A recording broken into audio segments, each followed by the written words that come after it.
Hi everyone, I'm Chris O'Neill from Sew the Distance. Thank you for joining me for yet another Lessons from an Old Quilt. We're getting close to the 70th lesson. I'll put up on the screen. I think it's like 66 or 67 that we're at right now. I can't believe it. It's so much fun to look at these oldies. This one is a real beauty. It's 83 by 87, so it's huge. It has a really cool secondary design, or primary design, I guess. Sort of. The layout of these blocks is really neat. You can see it here, how the darker blues go around the edges, and then we see the lighter blues here put in certain places. It's just really cool the way it's laid out. And within each block is the same focus fabric, so with the blue fabric. So it is kind of scrappy because there's a whole bunch of blue fabrics, but within each block it's not scrappy. I believe it's from the 1930s, and I think it is made through English paper piecing with these diamonds because there's a few places where I can feel the paper. Wonderful surprises in this quilt. One's gonna break your heart, okay? That's what I'm gonna say. One's gonna break your heart. It's kind of sad, but either way, so excited to get started looking at this. I'm gonna take it off the wall and take a closer look. Just like before, I'm gonna give you a sneak peek at the next one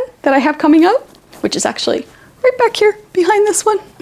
I have a new set. That's why I have it hanging. Love this, trying to give you better videos, whether it's by tutorials, the lessons from an old quilt, or just some tips and tricks for quilting. So let's get this off the wall, down on the table, and we'll take a closer look at this together. Okay, so the block itself is quite big. It's 14 by 14, so you can see that here. And it's made up primarily of diamonds, which I'll point out in a minute, with the exception of these setting units here, here, here, and here. Let me show you the diamonds and then the diamonds within the diamonds. So you can see that here. You can see there's one big diamond and it's made up of 4 separate diamonds. There are 1, 2, 3, 4, 5, 6 of those units, and it makes this wonderful star. I'm not sure of the name of this particular pattern. If you do know it, let me know. I have tried to do some research on it. I can't find it. Like I said, the block itself is 14 by 14, and there are 25 of these blocks. In case you're wondering, I broke down the math for you. There are 4 diamonds within each of these diamonds. There are 6 large diamonds that make up the entire block. That means there's a total of 24 diamond pieces that make up this block. If you multiply that by 25, because there are 25 blocks, you get 600 tiny little diamonds that are used. Amazing, amazing. And they are all hand pieced. Like I said before, I think it's English paper pieced. I'm not positive, but I'm pretty sure of it. It is also hand quilted. So let's first talk about these fabrics. I'm gonna move my papers out of the way here. We're gonna take a look. So there are, I think it's 4 different fabrics. So there's this one that's like a light solid blue. We have a darker solid blue here. We have this wonderful 1930s print here. And then I think this might even be 1930s or 1940s print here.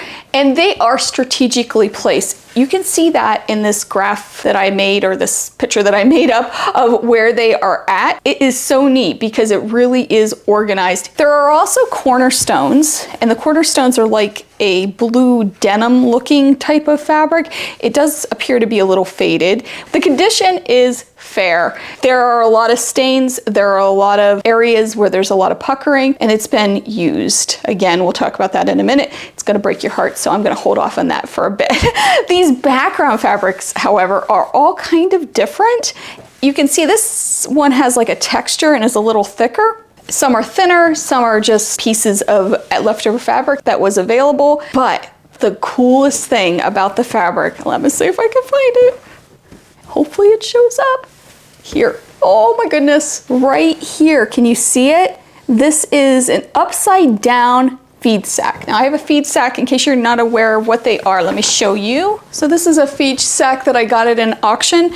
This would have been used, or it was used in this quilt, something like this.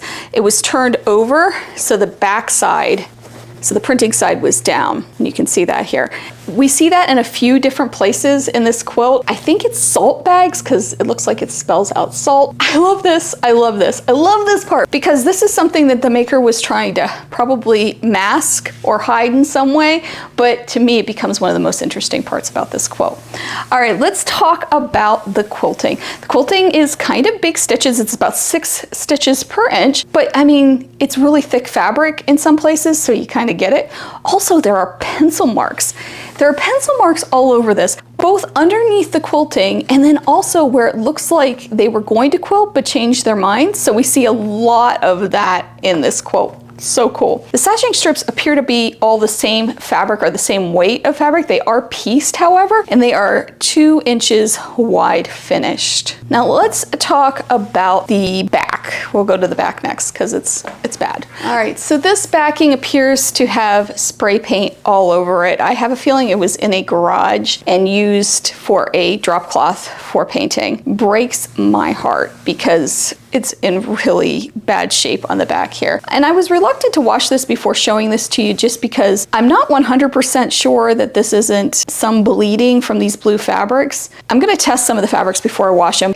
You can just see the lines of where things were laid down and spray painted. I'm pretty confident that that's what this is. It just makes me so sad that this happens. And then here you can see the batting is, I believe, a cotton because it's pulling apart. It could be a wool too, but I think it is a cotton batting. When you put it up to the light, you can see how it clumps together. Okay, I do have a place marked here that I'm going to talk about in a minute, but first I want to discuss the binding on this. This binding was sewn on with this orange thread.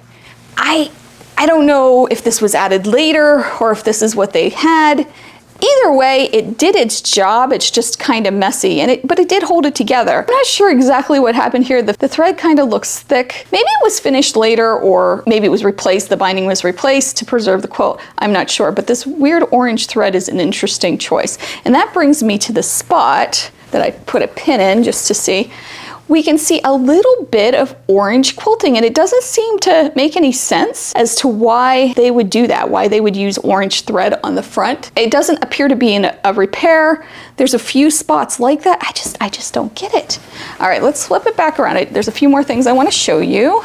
Here's a great example. You can see this block is not perfectly pieced.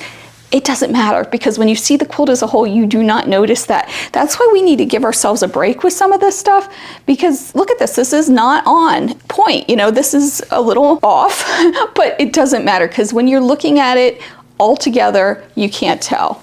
There's another one here, this one, that is even pieced and puckered.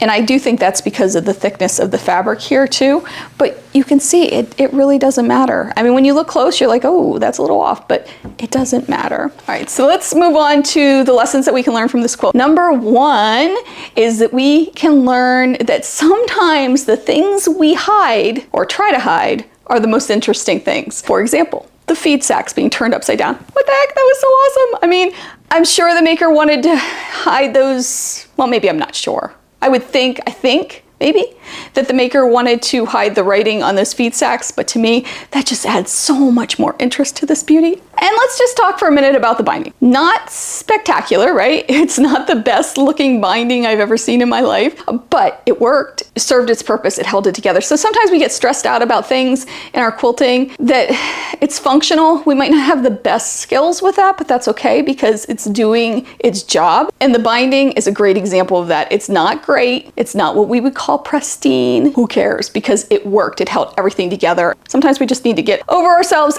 do the best we can, and just to keep improving those skills, even if, say, that binding isn't the greatest. And finally, let's just make it a point to get some of these old quilts out of the garages and out of the workshops. Oh, that spray paint. Oh my goodness. Oh, it breaks my heart. If we can all go to our garages, tell our friends, let's not have the old quilts in the garages. There's plenty of old blankets that you can get from even thrift stores or wherever. People are discarding them all the time that you could use. Let's not do it to our quilts, our wonderful quilts. And as promised, I'm going to show you the next quilt that we're going to look at, or at least a sneak peek at it. Isn't it cool? Oh, wait till you see the whole thing. There's so many cool things about this one too. Can't wait to share it. I hope you enjoyed seeing this beauty as much as I enjoyed sharing it.